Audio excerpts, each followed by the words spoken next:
Hello, everybody. Welcome into Sports by GSMC Podcast Network. I'm your host, Jeremy Lapidus. Today, we have a big show for you. We are going to talk about Shohei Ohtani, probably the biggest story in sports right now. His whole situation with his former interpreter, Ippei. He had his press conference yesterday. We're going to break all of that down and more, as well as get into some NFL news. There has been some more JJ McCarthy hype. I heard something ridiculous today come from NFL Network saying that he was going to be possibly the second overall pick in the draft. That's insane to me. We're going to break down all of that and more, trying to figure out why he's getting all this hype. L'Jarius Sneed signed a 4-year, $76 million deal after being traded to the Titans. He's there for the long term, a lockdown corner from last season. We'll break all of that down and more, as well as the other gambling situation that broke the other day in the NBA with the Raptors player. So we'll talk about all that. But before we get into that, remember, if you would like to be an even bigger part of the show than you already are, all you need to do is go to GSMC Sports, GSMCpodcast.net. Leave a tip or donation. If you do leave a message with it, it'll pop up on the bottom of the screen here for you, me, everybody watching around the world to see. We appreciate everything that you do give. Once again, link to give a tip or donation is GSMCpodcast.net. Like I was saying, though, we're going to start off with what probably is the biggest story in sports, and that is Shohei Ohtani. With MLB opening day just 2 days from now, Thursday, MLB officially kicks off. I know they already had a couple of games, the Seoul series between the Dodgers and the Padres. They split that series there. But the official opening day for the MLB season is on Thursday. And with that coming up, MLB has found itself in a scandal. Their biggest star, their biggest player, Shohei Ohtani, the face of the league right now, the guy who just signed a $700 million deal, is in the midst of a gambling debacle. Gambling and sports have a complicated history. Gambling and baseball have a very complicated history. You go back to Pete Rose, who's one of the greatest baseball players of all time in hits. He's still up there in hits. He is banned from baseball forever for gambling. Shohei Ohtani and his ex-translator now, Ippei, Shohei claims that Ippei stole more than $4 million from him to pay off gambling debts. It's a lot of money to go to gambling, $4 million. It takes a bit to get up there. But it's kind of a little suspicious. Ippei and Shohei are reportedly very good friends, right? And just to steal $4 million from one of your friends, I know that's a line that's real tough to cross, especially if you actually are friends. But outside of that, the wire payments were made in Shohei Ohtani's name. And the bookie that was the illegal bookie that they were using was using Shohei Ohtani as a marketing, saying that Shohei Ohtani bets with me. So there's a couple different layers to this story. Shohei Ohtani came out yesterday, almost exactly 24 hours ago, did a little press conference. He didn't take any questions from the media. He had a prepared statement. It was read out by his translator. Coaches, teammates, general manager were all there to support Shohei Ohtani. And the gist of what he said was, I didn't do it. It wasn't me. It's heartbreaking. I can't believe that my friend would betray me like this. So he didn't say anything that broke news. He didn't say anything that was earth-shattering. He didn't bring out any new evidence that proves it wasn't him. And I don't want to sit here and be a conspiracy theorist, right? I don't want to sit here and be like, Shohei Ohtani definitely did it. But there is an investigation being opened into it. And I think we don't know the full story. In fact, I'm very certain we don't know the full story. As much as what they're running with right now, in at least from the reports I've seen, that's been confirmed, is that Ippei did it. Shohei had no knowledge of any of this. I find it really hard to believe that Shohei Ohtani, he might not have done the actual gambling, but I find it really, really hard to believe that he was not at least aware of this situation, that he was not at least in the loop that, hey, could I use some money or something like that. You know, there is I find it I find it really hard to believe that Shohei is completely innocent in all of this. And I'm not wishing ill on anyone. This is obviously all alleged. They're doing an investigation right now. Law enforcement is part of this. This is like an official criminal investigation into everything. The MLB has to do their own thing, but the MLB has said that Shohei Ohtani is playing. And I know it's a bad look for them to sit their best player, their $700 million man. But I feel like baseball, especially under the current regime with Rob Manfred, they need to stick their foot down. They need to make a hardline call on this, because we'll get into this a little bit later, because there's a whole nother issue with gambling. And I've talked a little bit about this before on the show. There needs to be a disconnect between sports gambling and sports. There has to be, for the sports industry to survive. I really think the sports industry, you look at it now, it's a juggernaut, right? You can't possibly picture these giant organizations, these centers of cultural icons, being gone in the next couple of years. Not the next couple, but 50 years from now, that they're gone, and it's a completely different landscape. I cannot picture that. The one thing that is threatening that is its relationship with sports gambling. And I want to make this very clear. I'm not against sports gambling. I participate in sports gambling. It's legal here in my state.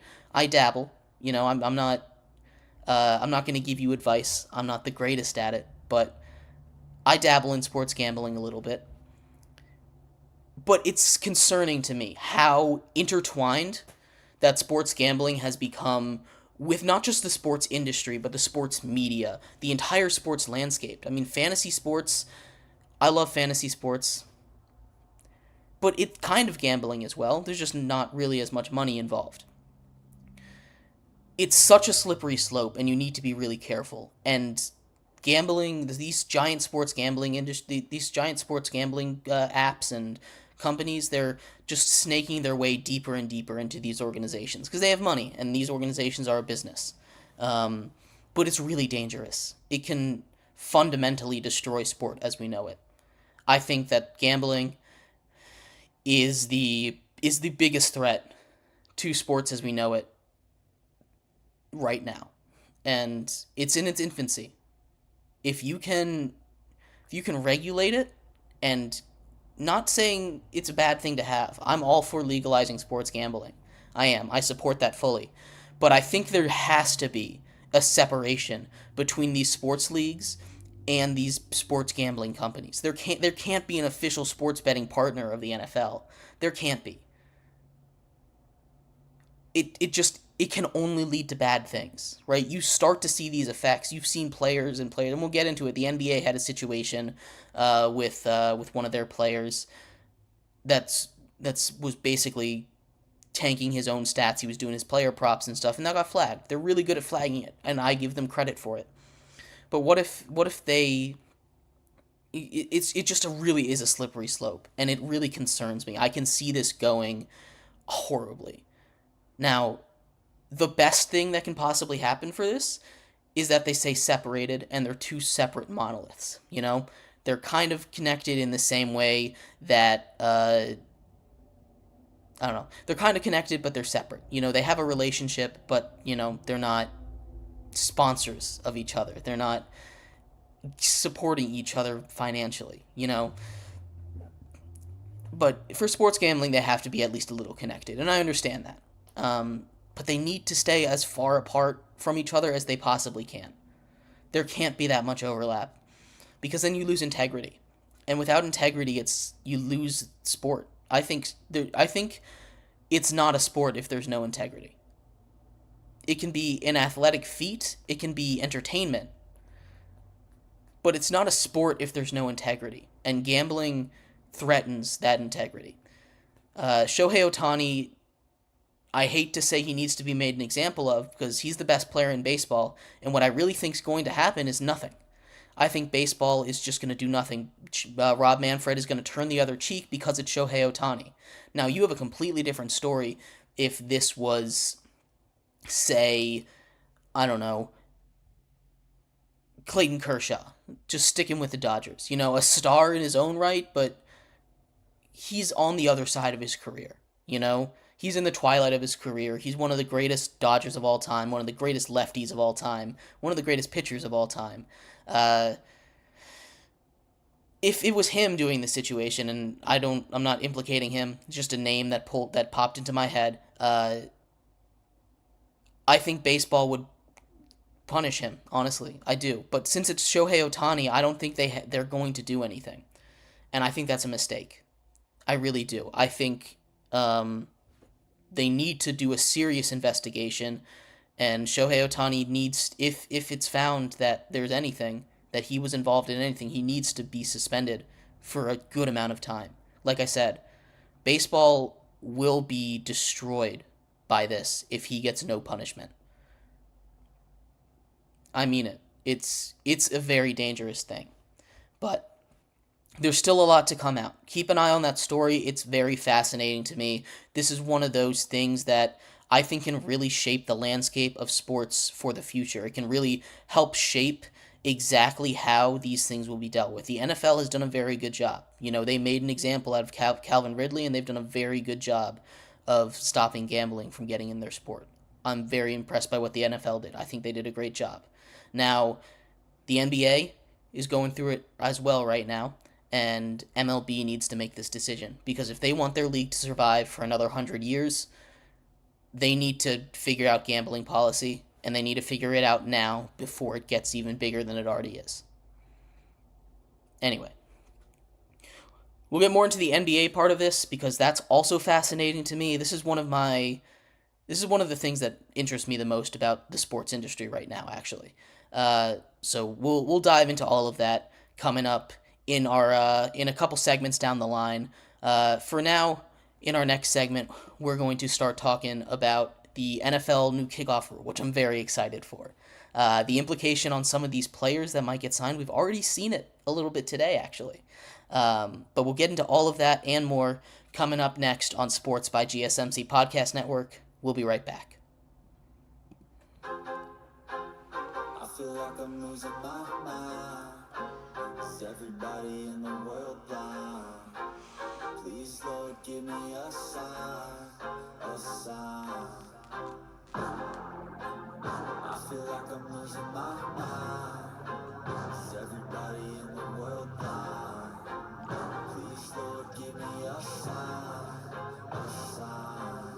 I wanna be the greatest. Everybody on the fake shit. I look around and feel like everybody is the fakest. I make this every day and I'm impatient, hoping one day I blow up from the basement. Statement, the top is so vacant. I don't need shit that I think is amazing. Waiting for my day when I'm playing sold out shows where 1,000 faces. Hey, give me that crown, get in my way and to be put down. It ain't replace all this my sound. If I want that shit, then I'll get it right now. I'm losing it, the news it fits. I'm losing shit, a stupid myth. You choose to live or choose to dip. You choose to fight or lose your grip and lose a gift. Oh, I feel like I'm losing my mind. Is everybody in the world blind? Please, Lord, give me a sign, a sign. I feel like I'm losing my mind. Is everybody in the world blind? Welcome back, everybody. Thank you so much for sticking with me through that break. If you are just tuning in, we just finished breaking down the Shohei Ohtani press conference from yesterday, the bigger story as a whole, how this affects the future outlook of Major League Baseball. In this segment coming up, the NFL did something I'm very excited about. They changed the kickoff rules. They adopted the XFL format. I am super excited for what this is going to look like. There were 4 teams that voted against it, but it's on a trial run for 1 year. I think this is going to be great. I think it's going to reduce injuries. I think it's going to make the kickoff actually exciting. It makes special teams matter. Anyway, we'll get more into that in just a second. But before we do, remember that if you would like to be an even bigger part of the show than you already are, all you need to do is go to GSMCpodcast.net. Leave a tip or donation. Look for the message. It'll pop up on the bottom of the screen. We'll have a little chat about what you had to say. You can help control the show for just a little while. Again, leave a tip or donation. We appreciate anything that you do give. We appreciate you for watching. Once again, that link is gsmcpodcast.net to leave a tip or donation. Thank you, everybody, for tuning in. But like I was saying, we're going to talk about the new kickoff rules in the NFL. There's a new kickoff format, and we kind of broke it down a little bit yesterday, but for those who weren't here yesterday, I'm going to go through it one more time for you. So the way it's going to work now, if you haven't seen the XFL kickoffs, they're electric, all right? And especially with the talent that the NFL is going to have back there, whew, I'm very excited for it. So we'll start off with the way it's going to look. You have your kicker. Obviously, he's still kicking from where this kickoff spot hasn't changed. He's still kicking from the opposite 35-yard line. Where the formations have changed is where the return team and the kickoff specialist team is going to line up. The kickoff team, the coverage team, is going to line up on the opponent's 40. So where the side of the field where the ball is going to, they will be lined up on that side of on that 40. And 5 yards away from them, the other team will be lined up on the 35. Now, they can have 2 players back, and they can have 2 players in the return zone. The 2 players back can be up to 3 yards off the line. But yeah, so you're going to have the entire return unit, other than the returners themselves and the kickers, 5 yards apart from each other. This right here is for one main reason, to reduce the collision speed. The kickoff has been more incentivized towards touchbacks in the past when they're making rule changes because of how dangerous it is, how fast these players are going when they collide. You know, these guys are getting a 40, 50-yard head of steam running. A 300-pound man running 20 miles an hour at you is going to sting, and it's going to hurt. So they've helped change that. You know, they used to be able to do blocks where you just lock arms and run forward. You're defenseless. You're going to get run into, and it's not going to be very pretty. But that's why lining up 5 yards is going to help cover that. The more interesting part of this to me is the way that they're incentivizing returns. You know, it's not just going to be touchbacks, because if you do a touchback, a normal touchback, it goes out of the end of the end zone, it lands in the end zone for a touchback, the opponents get it at the 35-yard line. That is a 10-yard difference. That's a whole set of downs difference. The odds of scoring a touchdown when you start from the 35 as opposed to the 25 are massive. It is a huge difference. It's an advantage for the offense, so this makes the kicker actually matter. You know, I mean, the kickers mattered before, but it makes that kicking position more important. The goal of this is to kick it in the target zone. The target zone for this new kickoff is going to be is in the red zone, basically. So the 20-yard line to the goal line. That's the Goldilocks zone. That's where you want to kick it. If it lands in there, and then it becomes a touchback, you get it at the 20-yard line. So again, an advantage for the defense. You want it to land in there. Now, no one is allowed to move until the ball either hits the ground or the ball is caught. Once one of those two things happen, boom, play starts. You give the returner a bunch of space. And I'm so excited to see how some of these athletes like Cordell Patterson, who I think has already benefited from this rule. He just got a 2-year contract with the Steelers right after this rule was passed. He's going to be electric back there. I'm so excited to see what he can do with that space on the kickoff return. So they're going to have a lot of space on that kickoff return to maneuver. It's not going to be like a maze of bodies anymore. And it's going to be safer. They're not going to have those huge collisions. Now, this is not to say that it's going to be easy to score a touchdown. If you go back and you watch a whole bunch of XFL returns, I don't think there was a single kickoff return touchdown from what I remember. Now there were a couple big ones, but in general there is a line of 10 people, a straight line of 10 people that you need to make it through. You might hit the wall a little bit later, but you're still going to hit that wall. I'm excited to see the creativity because it's not like a standard formation you have to be in. You just have to have at least 8 guys on the for the return team. You need to have at least 8 guys on the 35-yard line, foot on the 35-yard line, and then you can have 2 guys a little further back, and 2 guys in the return. Or sorry, at least 7 guys. I had 1 too many in my math there. I'm very excited for it. I really am. Those XFL kickoff it's super exciting because, like I said, when you get these, you get more special teams people involved. Not only does it help the bottom of the roster get paid a little more, which is always exciting, it helps expand the kicker position. It helps make these return men matter more. You go back to a time when people were terrified of Devin Hester because of his elite kickoff and punt returns. He's a Hall of Famer because of that. First ballot Hall of Famer because of that. There's not that many return men like that anymore, and I think this is really going to help with that. So I'm very excited for this rule. I don't know why it took so long to get passed, and I don't know why people are so opposed to it, or why some owners are so against it. I'm really excited to see how this goes. The level of athletes in the NFL and the level of athletes in the XFL are completely different. It is night and day there, and the creativity that I can't wait to watch between these two teams, with this new kickoff rule, because whenever there's a rule as massive that changes like the way an entire unit of the team works, this is when you start to see those elite coaches. This is when you see these special team coaches shine where it really matters. I am so excited to see how they do this. Now, there is a world where it's boring, nothing happens, but I think right here, incentivizing returns, making the kickoff a play that actually matters instead of a play that you can just take off, it's just a formality. Most of the time, this is going to make the kickoff matter. And kickoff return touchdowns are one of the most electric things in football, honestly, I believe. Those special team return touchdowns. We saw 2 walk-off punt return touchdowns last season. You can't tell me those weren't some of the greatest moments of the season. The Jets, week 1, after losing Aaron Rodgers in overtime, and Baltimore did it, I believe, like week 14, to walk it off in overtime. Those are electric moments. And now you can add more of those.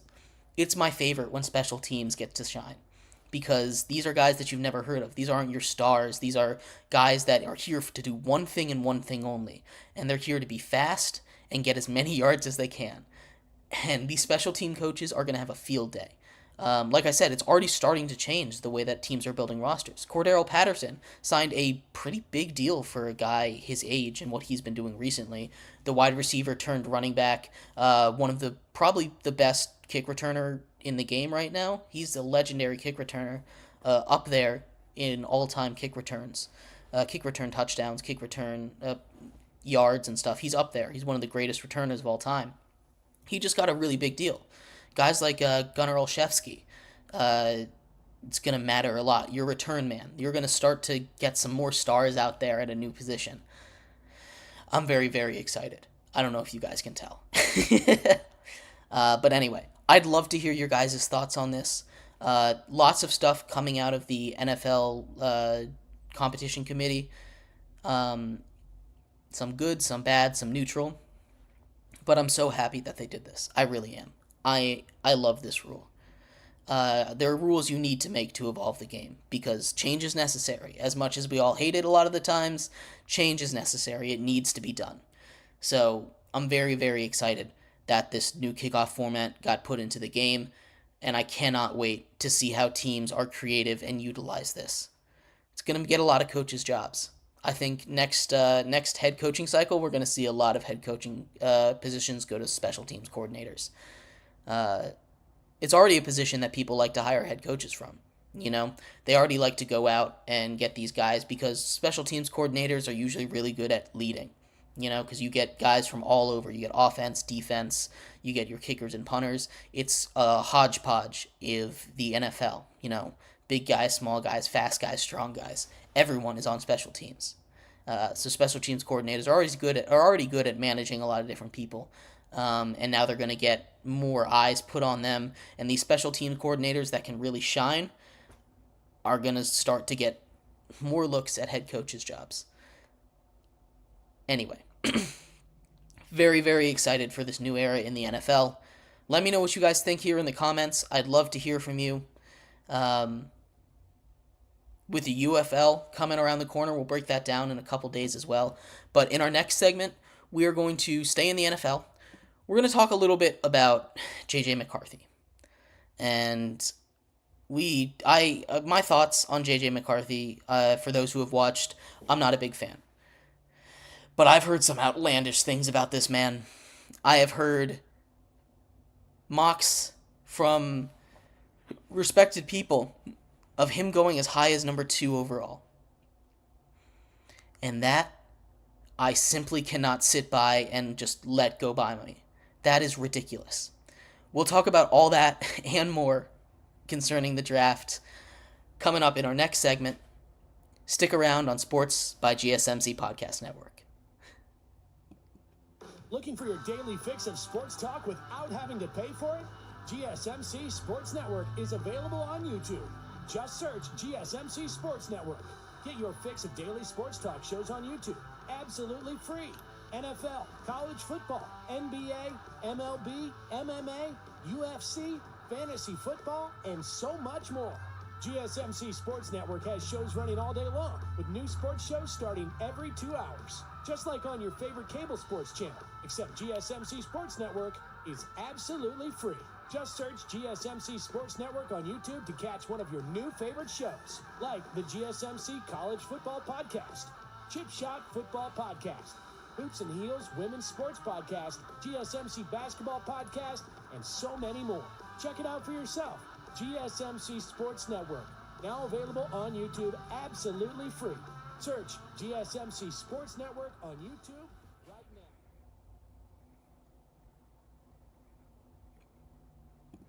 Welcome back, everybody. Thank you so much for sticking with me through that break.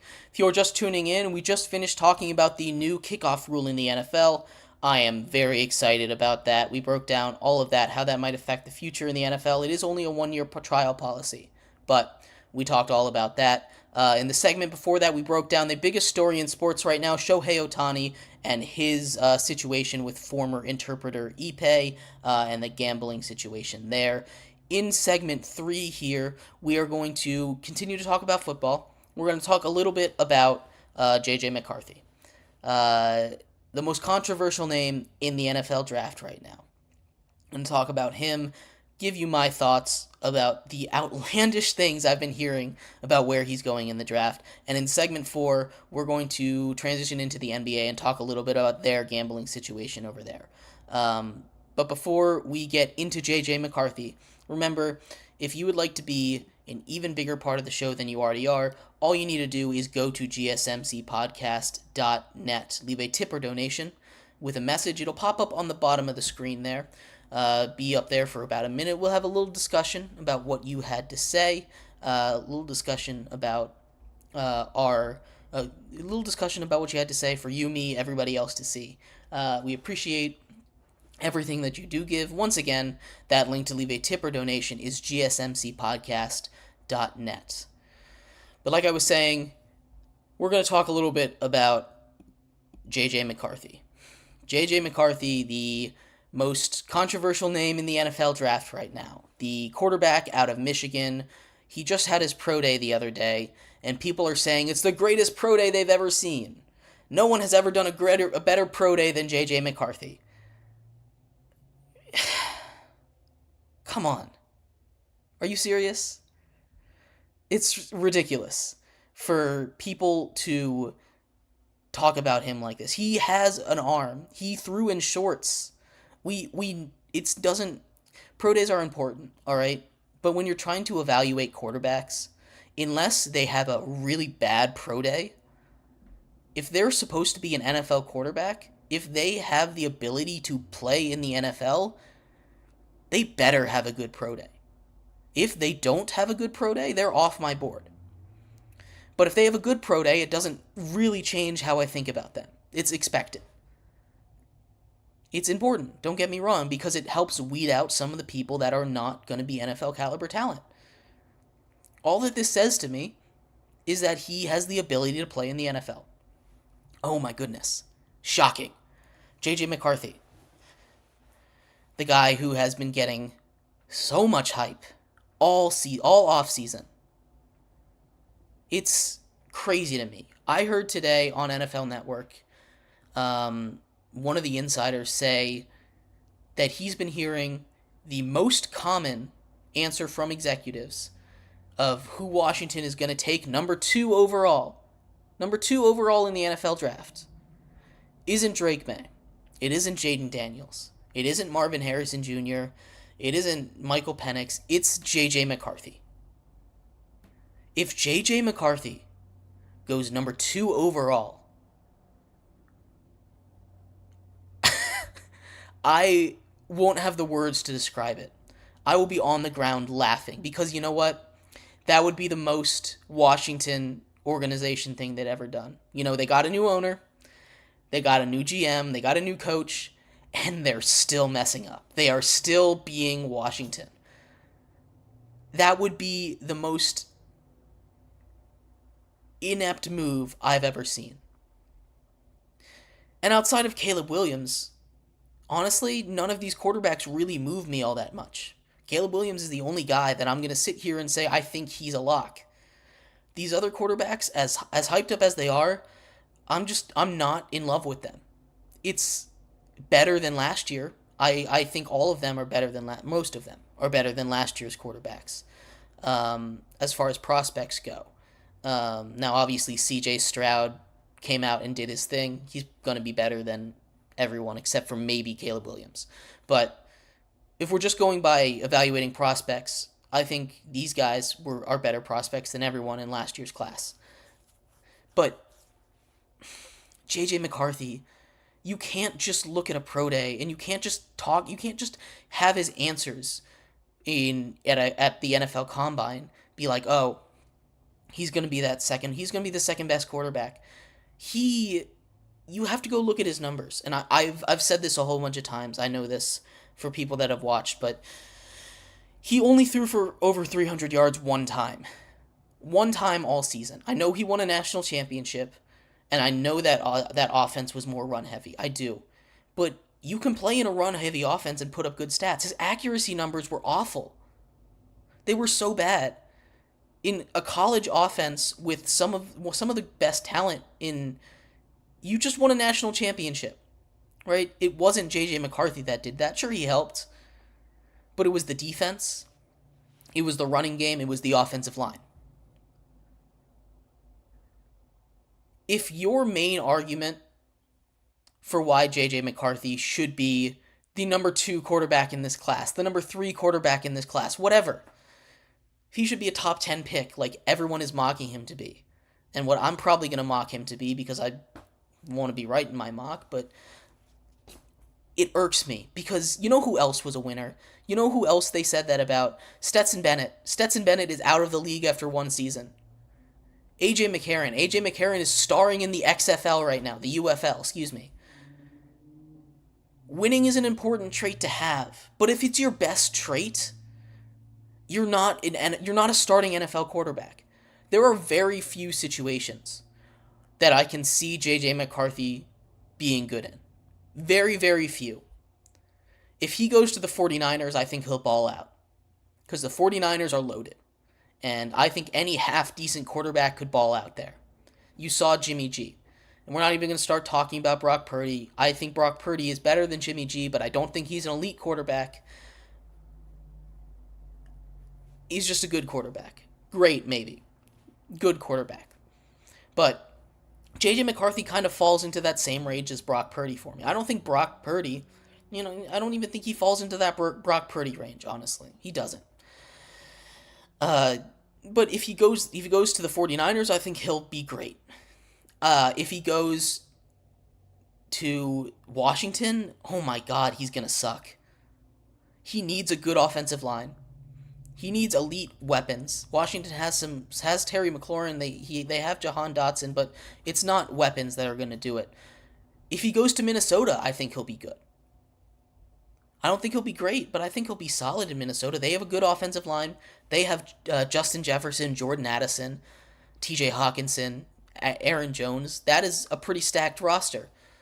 You put him on a team that is stacked, he's going to do fine. He's not going to be world-beating, but he'll be a competent NFL starter. But I don't want to pick a guy that could be a competent NFL starter with the number 2 overall pick. I want to pick a game changer.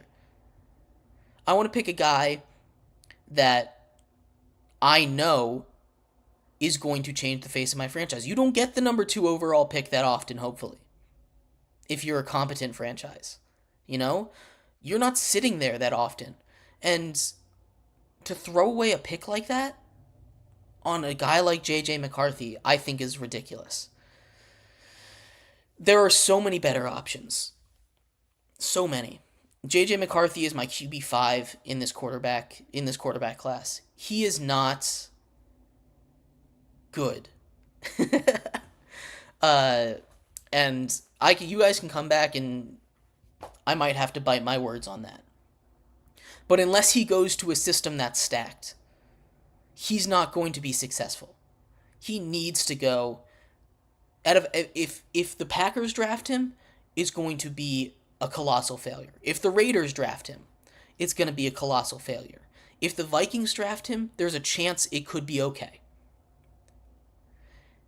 If any other team other than the Vikings that are rumored to draft him, Washington is in that rumor. I guess you could throw the Patriots in there, the Giants maybe.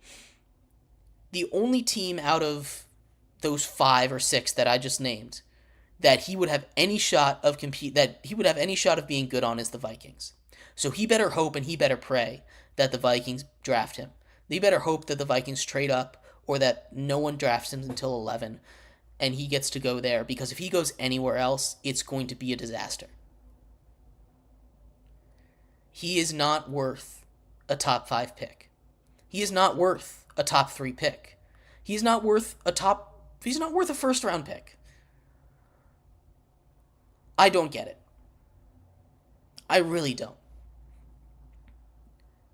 It happens every year where you have a guy that just comes, I guess, out of nowhere and gets all this hype.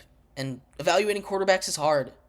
It's probably one of the hardest positions in the entire sport to evaluate, because so many things that make a quarterback look good are different in college than they are in the NFL. It's a lot quicker in the NFL. It's a lot different play style in the NFL than it is in college. And it's so hard to see what skills are going to translate. JJ McCarthy just does not do anything that makes me think he's going to translate and be a great quarterback at the NFL level. Nothing does. It really shocks me. Because it's not even that I'm angry that he's going to get drafted, okay? People make mistakes all the time. People are wrong all the time. I'm wrong all the time. Not all the time, but I'm wrong sometimes. These NFL scouts, these NFL GMs, the big hype machine around the NFL, around the NFL draft, it gets out of control. It's a train with no brakes sometimes. And it latches onto one guy, 1 or 2 guys every year, and it takes them rolling. And sometimes it works out, sometimes they're able to steady it, sometimes it doesn't. And most of the time it doesn't. Most of the time it blows up in your face spectacularly. I think of Mitch Trubisky. I think is a really great comparison to JJ McCarthy, honestly. It is just shocking to me how much hype this man is getting. And it's nothing against him. I'm sure he's a great guy. I hope he succeeds. I really do. I want everyone that ever gets into the NFL to succeed. I'm pro player, whatever. Unless he's playing against the Giants, then I want him to not succeed. But I just don't see it. I really don't. And I don't get what people are seeing in there in JJ McCarthy. There's nothing there that screams top 5 pick on tape. I think if you're going to take him at 2, you'd be better off not taking a quarterback. If you're Washington, go get someone else. Don't waste your 2nd overall pick on him. Go draft a Michael Penix in the 2nd round. It just... I don't get it. I don't believe in him. I don't think he's going to be a good NFL player. He needs to be in the right situation, and if you're taking a guy at number 2, you're not the right situation. Anyway, in our next segment, we are going to transition out of the NFL draft, into another story about gambling. It's kind of a two-track show here today.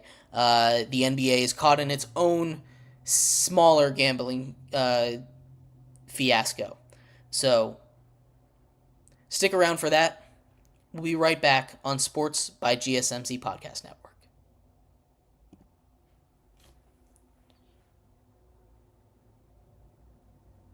For the best and latest podcasts available anywhere, go to the podcast app on your cell phone and type in GSMC to access free content-rich podcasts on health and wellness, book reviews, sports, entertainment, relationships, social media, movies, technology, finance, and even weird news. Subscribe and download the GSMC Podcast Network's family of shows, available everywhere podcasts are found.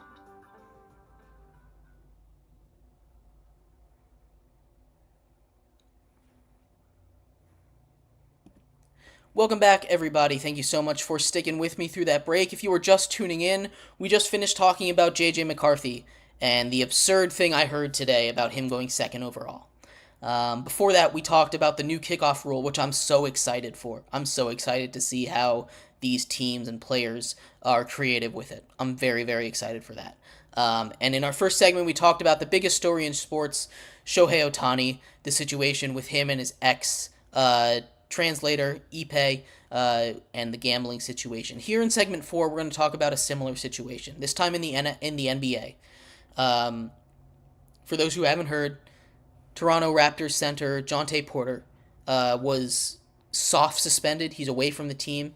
The NBA is investigating him for prop betting scams or gambling stuff. But we'll get into all of that in just a second. Before we do, remember, if you would like to be an even bigger part of the show than you already are, all you need to do is go to gsmcpodcast.net, leave a tip or donation. Appreciate everything that you do give. If you leave a tip or donation with a message, it'll pop up on the bottom of the screen here. Have a little discussion about what you have to say. We appreciate, again, everything you do give. We appreciate you guys for tuning in and watching. Once again, that link to leave a tip or donation is gsmcpodcast.net. But like I was saying, we're going to talk about gambling in sports, more specifically gambling in the NBA, because I kind of went on this tirade a little bit in the first segment when we were talking about Shohei Ohtani. But this is a similar but slightly different situation. This is more sinister, and this is what I'm talking about when I say it's a sinister slope, or a slippery slope, with gambling in sports. I'm not against gambling. Again, before I get too far into this, I just want to reiterate, I'm not against sports gambling. I think sports gambling is something that should be legalized. It just needs to be regulated and needs to be very carefully regulated. I participate in sports gambling. I think it's a fun thing to dabble in. But when you are trying to play the game, if you're trying to play sports gambling for unfair things, you're trying to beat the market, and you have an unfair advantage in this, it takes away integrity. And without integrity, sports don't exist. Straight up. If you ask me to define what a sport is, it's an athletic entertainment event with integrity. Integrity is one of the most important factors in making a sport. And without it, it's just not sports. It's what makes the game so special. It's what gravitates us all to it. We don't actually know what's going to happen. It's not like it's pre-written. It really is one of the last true things that's just random. But the NBA has found itself in its own gambling situation. This is a little bit different than Shohei Ohtani's because this actually has affected games. So, Toronto Raptors center Jontay Porter is in the middle of an NBA investigation. This came out last night. Where in a couple games, there were a lot, so there's prop bets. So for those who don't do gambling, the way it works is there's something called prop bets, which is when you can bet on a certain player to have more or less than a certain statistic. For instance, in the instance that they found was a little suspicious, there was a game against the Clippers. The prop bets for Jonte Porter were 5.5 points, 4.5 rebounds, and 1.5 assists. So you can bet the over or the under on that. You can say, hey, I think he's going to get more than 1.5 assists. So you bet the over on that. That's the gist of what we're talking about. That's how props work. So in that game right there, Jonte Porter, there was a lot of money put on the under for all of these props. The under on points, the under on rebounds, the under on assists, and also the under on three-pointers taken. And in that game, he played just 4 minutes. He played 4 minutes, and he left the game because he re-aggravated an injury. The next game coming out, and by the way, all of the unders hit in that. He didn't score a single point. He only had 3 rebounds, only 1 assist, and he didn't shoot a 3. So that's 4 prop bets. If you bet the under, that all hit. A couple days later, he looked like he was fully healthy. He had a great game. Nothing like that. And then once again, the line was set a little higher because he just come off a great game, and he re-aggravated the injury again. And this isn't to the level where it's affecting the outcomes of games yet. But this is what I'm talking about when I say that integrity is so important in sports, and it's why the NBA needs to make an example out of this. They're doing an investigation to see if this is actually something he did, something he planned. But if he was really a part of it, and I'm going to go off this segment assuming that he had something to do with this with this scheme. He was purposely hitting the under. There was a lot more than normal amount of money on the under on these player props for this guy specifically. So when this is what I mean by by sports needing to have integrity, because imagine if this, instead of Jonte Porter, was Luka Doncic, right? And he bet the under on all his stuff. He needed to score less than 30 points. He needed to have less than 12 rebounds. He needed to have less than 5 assists. And he's looking at it and he's like, oh, I've got 4 assists, I've got 27 points, and I've got 10 rebounds. I think I hurt my knee. Which is basically what they're accusing Jonte Porter of doing. You see how this could go downhill. You see how this could very, very easily lead to fixing games. Right? You can get a little money in it, get a little taste, and be like, if I lose this game and I play poorly, I can make a whole lot of money. It's really, really dangerous, and there's always going to be bad actors in sports. There's always going to be these scandals. It's impossible with sports gambling being legalized to get this kind of stuff out of the game, right? You can punish it all you want, but there's always going to be people that think they can beat the system. And as long as there are people that think they can do that, think they can get around the rules, there's people that are going to try, which is why the NBA needs to throw the book at this guy. They need to make it so it's clear that if anybody tries this again, they will not like the consequences. This needs to be probably one of the bigger suspensions. I talked about it a little bit in our first segment. I think the NFL did a great job. They suspended Calvin Ridley indefinitely. Now, they were only really going to do it for a year. That was always kind of the plan, but it was an indefinite suspension. If you're a player and you look at that and you say, oh my goodness, what if they catch me doing that? I don't want an indefinite suspension.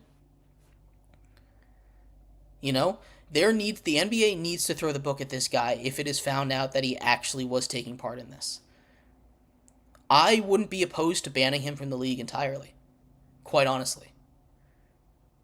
Because, like I was saying at the beginning of this segment, losing the integrity of the game, losing the heart of the game, losing that randomness, it's not a sport anymore. And as big as these sports leagues are, if they keep pretending, and I'm not saying that they're rigged, but if they keep operating like it is, where it's not rigged, and eventually gets to the point where it becomes rigged like this, if they keep pretending at that point like it isn't rigged, it's going to destroy the entire operation. People are going to lose faith in the game. Because the reason that wrestling works is because people know it's fake. If people didn't know wrestling was fake, it would crumble. I truly believe that. Because if the second someone found out that it was fake, they would be so pissed. And it's the same thing for these sports. You need to decide if you are a sport company or you are an entertainment company. And I think wrestling's done a great job of it. Honestly, they're an entertainment company. They do athletic entertainment. But these sports leagues are sports leagues. NBA, NFL, MLB, NHL. These are all sports leagues. And if it's rigged, it can collapse the entire system. So they need to throw the book at this guy, and I truly mean it. I really do. If they're found that he was taking part in this and he gets like a 10-game suspension, that's not enough. They need to suspend him for at least a season. And I know a lot of you guys might think, hey, this is a little harsh, but it's so important to separate gambling from the game, especially as it gets more legalized. You need to put your foot down now, because if you put your foot down later, you're not going to be able to get the monkeys back in the barrel. Anyway, I'd love to hear your guys' thoughts on all of this. Let me know in the comments what you think the punishment should be if he is found to be a part of this. But yeah, thank you everybody so much for tuning in to today's episode of Sports by GSMC Podcast Network. We'll be back tomorrow, same time, same place. You guys have a great rest of your day. Bye-bye.